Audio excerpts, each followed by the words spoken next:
IVF क्या है, पहले तो आसान शब्दों में यही समझना चाहूंगी।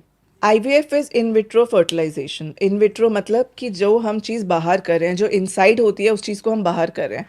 We are making your eggs inside your body, right. उसको हम निकाल रहे हैं, हस्बैंड का सैंपल ले रहे हैं। जो फर्टिलाइजेशन प्रोसेस होता है, जहाँ पे एग्स एंड स्पर्म मिलते हैं, that is what we are doing in the lab. Okay. So उनके मिलने से एग, जो एक oocyte एंड स्पर्म के मिलने से जो एम्ब्रियो बनता है, we put it back in the uterus of the female.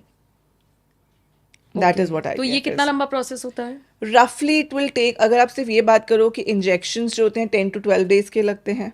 फिर हम एग्स निकालते हैं, फर्टिलाइजेशन करते हैं, और अगर हम सेम डे पे एम्ब्रियोज को अंदर डालते हैं, so it takes around 21 to 24 days। ये पेनफुल होता है प्रोसेस? पहले के टाइम पे जो इंजेक्शंस आते थे, दे वो पेनफुल बिकॉज वो हमेशा या तो मस्कुलर, इंट्रामस्कुलर होते थे, मसल्स में लगते थे, या ऑयल बेस्ड होते थे। बट आजकल जो इंजेक्शंस आते हैं ना, वो सिर्फ स्किन में लगाते हैं, so they are not painful. Patients take them themselves at home. Ma'am पहले के ज़माने में भी लोग यही बात कहा करते थे, और अब जब मैं आपकी बातें सुन रही हूँ या जो मैंने रिसर्च किया आपके इंटरव्यू से पहले, लग रहा है कि बच्चा होना मिरेकल से कम है ही नहीं। Well that's true. आजकल के टाइम में I would say that. And ये सिर्फ इसलिए भी कि आजकल तो बहुत अवेयरनेस हो गई है। Females are coming to us for oocyte freezing. oocyte freezing मतलब बहुत सारी फीमेल्स ऐसी हैं, they are working, they are career oriented, which is not wrong. अगर उनको अपना करियर बनाना है, they want to excel in life, it's perfect. Best part is they are well versed with the fact कि हमारी जो एग्स हैं उसकी क्वालिटी और क्वांटिटी एज के साथ कम होती है। सो अगर हम अर्ली एज पे आके डॉक्टर को बोल देना कि I am not ready for pregnancy, I don't have a partner, आप मेरे एग्स फ्रीज कर लीजिए। I tell them only one thing, this is like insurance which is so good कि आपको ये चीज़ पता है।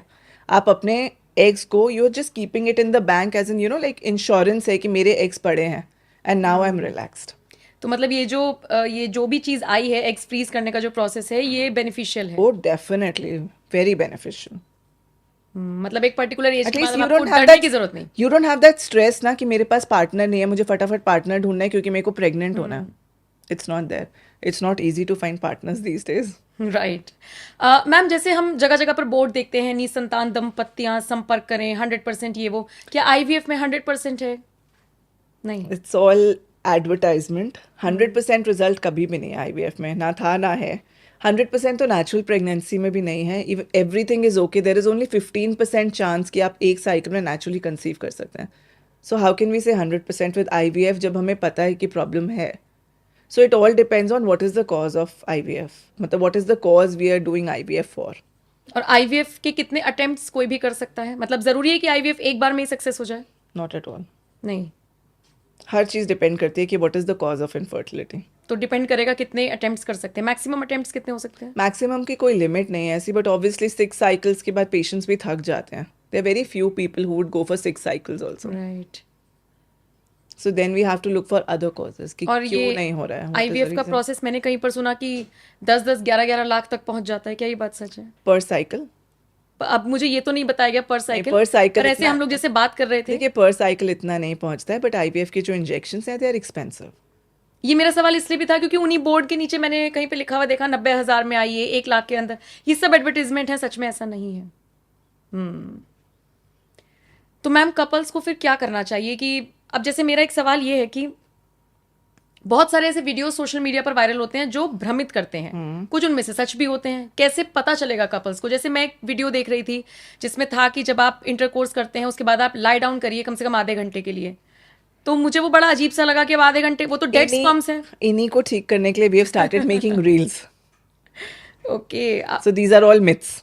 ये मिथ है। तो क्या प्रोसेस होता है मैम? कितनी देर आदमी को लेटा रहना चाहिए, लेटा भी रहना चाहिए या इट्स नहीं? Not required. It's not required. अगर आप एकदम उठ भी जाएंगे, अगर प्रेगनेंसी होनी है, इट विल हैपन।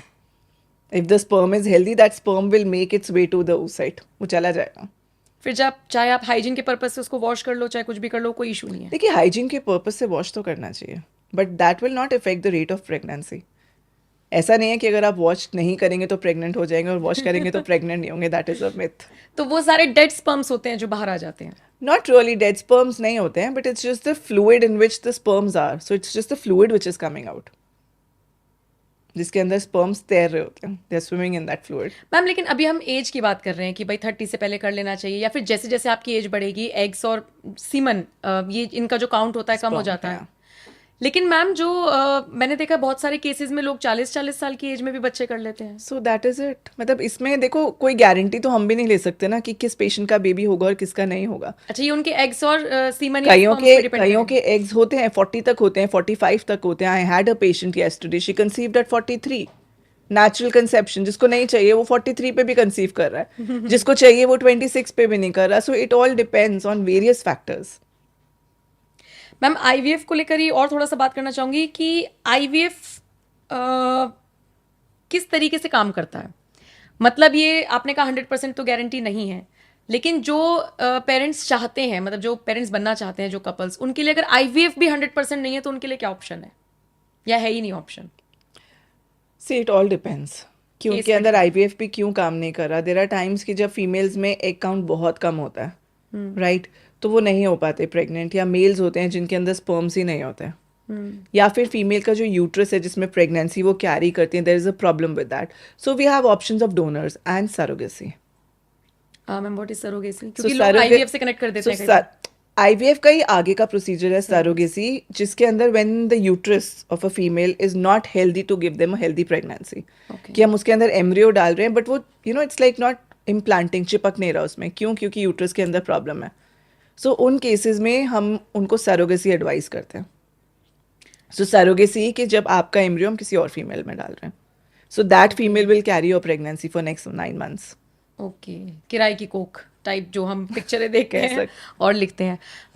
मैम कुछ लोगों को ये कंफ्यूजन रहता है, और ये तब मुझे पता लगा जब मैं आपके लिए रिसर्च कर रही थी क्वेश्चंस के लिए, कि कुछ लड़कों के ये सवाल थे कि क्या मास्टरबेशन से फर्क पड़ता है on their sperms? no. No, कोई फर्क नहीं पड़ता। कोई फर्क नहीं पड़ता। It's a healthy thing.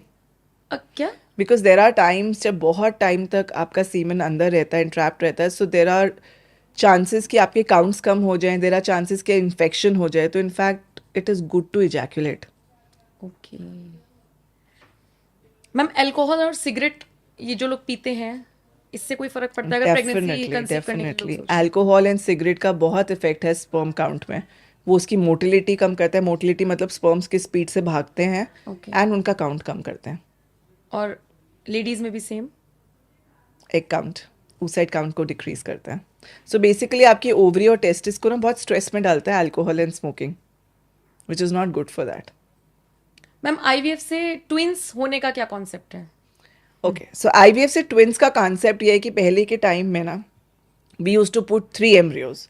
Embryos आप समझ गए, स्पर्म एंड oocyte से जो बनता है, दैट्स कॉल्ड एम्ब्रियो। जो आपने बाहर फर्टिलाइज करा दिया है। जो बाहर फर्टिलाइज किया, तो हम 3 डालते थे, 2 डालते थे, बिकॉज तब टेक्नोलॉजी इतनी एडवांस नहीं थी, so we wanted good results.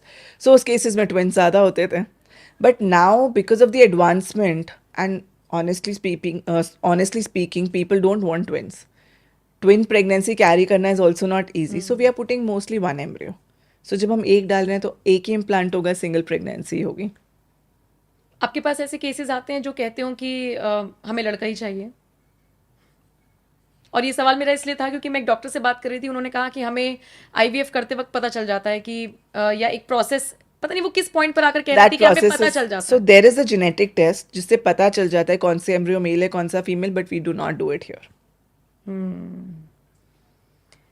सो अगर आप ये पूछे हमें पता चलता है, सॉरी वी डोंट नो। लेकिन अमूमन डॉक्टर्स को वैसे पता लग जाता है? कहाँ पर? नॉर्मली, जनरली मैं पूछ रही नहीं, किसी को नहीं पता चलता है सर।